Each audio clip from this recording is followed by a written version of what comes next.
What's up guys, it's a Smart Home Helper, and today I got the GHome Smart Lock here, and I'm going to be going over how to factory reset this lock. So first thing that you need to do is this piece right here is going to be attached, and you can just go ahead and pop this off like this. Once you pop it off, you're going to want to make sure that the battery has life. How you check that is you just tap the front of the screen. If it's talking to you, hey, you know you're good. If not, then you're going to need to go ahead, pull this battery out, make sure that it's charged. So that'll be your next step. If you don't hear any sound there, you're going to want to make sure for the reset that this has power.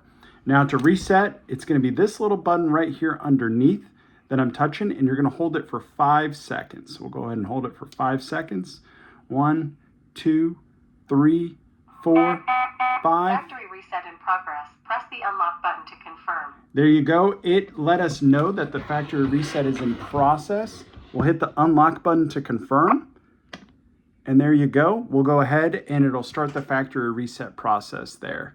So just wanted to walk you all through that. The passcode is too short. Please try again. So I'll need to type in my passcode. 1, 2, 3, 4, 5, 6.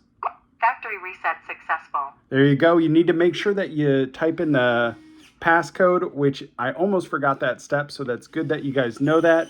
The passcode, if you don't know what it is going to be 1, 2, 3, 4, 5, 6. So that's going to be the passcode. If you don't know what it is, or you're not sure, it's going to be that 1, 2, 3, 4, 5, 6.